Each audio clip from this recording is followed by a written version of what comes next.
So we asked a question that what are the jinns and can it affect the people, and he read a news that there were two sisters who had bad jinn in them and they killed their father.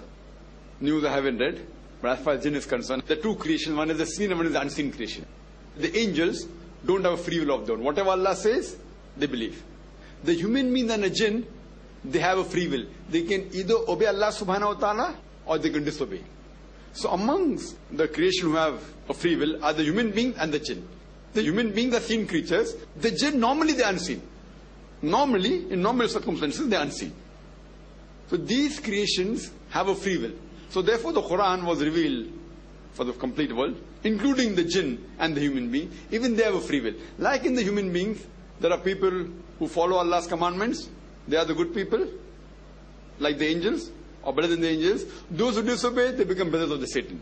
Similarly, the jinns, those who obey Allah's commandment, they are good jinns and the bad jinns. The bad jinns are the Satan. And Allah says in the last chapter of the Quran, Surah Nas, chapter number 114, verse number 1 to 6, قُلْ أَعُوذُ بِرَبِّ النَّاسِ مَلِكِ النَّاسِ إِلَٰهِ النَّاسِ مِنْ شَرِّ الْوَسْوَاسِ الْخَنَّاسِ الَّذِي يُوَسْوِسُ فِي صُدُورِ النَّاسِ مِنَ الْجِنَّةِ وَالنَّاسِ.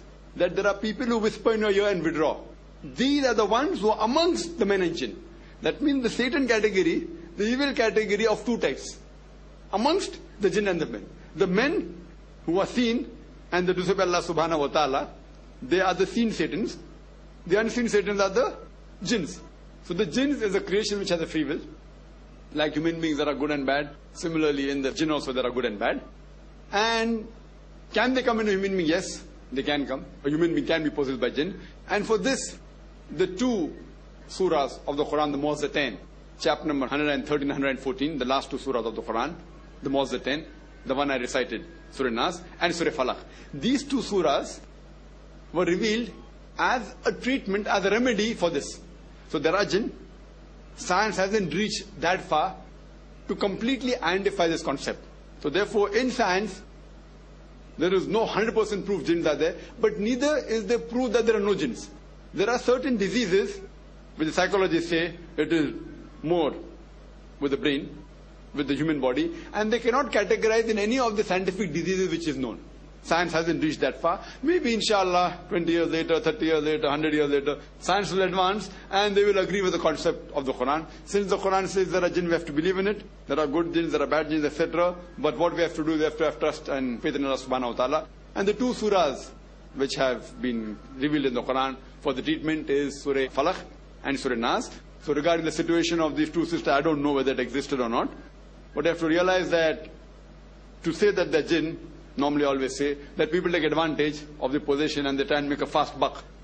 So you have people, you go in every nook and corner, in most of the religion, whether it be Hinduism, Christianity or Islam, you have religious people making a fast buck, fast money. They do something, they throw some powder, vibhuti, this, that, whether it be Baba. So we have to be careful of that. And they take away from Allah's mother. My advice to anyone who says the person is possessed, show your child or your friend to a normal doctor. Then you can show to a specialist. Then finally to a psychiatrist. And after there is no cure, then you can search and say that it can fall in the category. Because normally some of the diseases are more of psychological disease, which a layman will say it's a possession of jinn, which may not be. That doesn't mean jinn don't exist. Jinn exist. A human being can be possessed. And there's a book written by Dr. Bilal Phillips, rather the translation of one of the books on jinns and demons, that gives more details.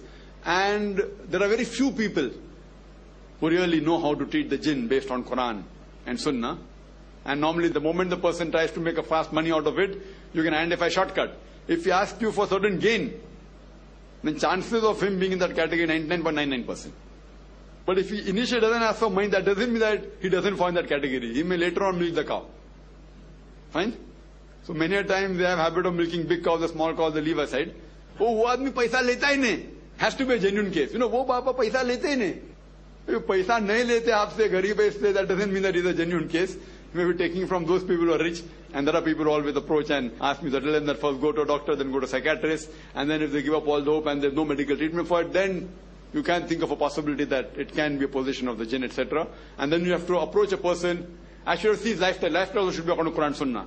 If his lifestyle is according to Quran Sunnah, how can he treat you? And the treatment is but natural. You have to recite verses of the Quran, the hadith mentioning that. But those who are the specialist in that field, go to him rather than to any person, Tom, Dick and Harry. Hope that answers the question. Wa akhir da'wana alhamdulillahi rabbil alamin.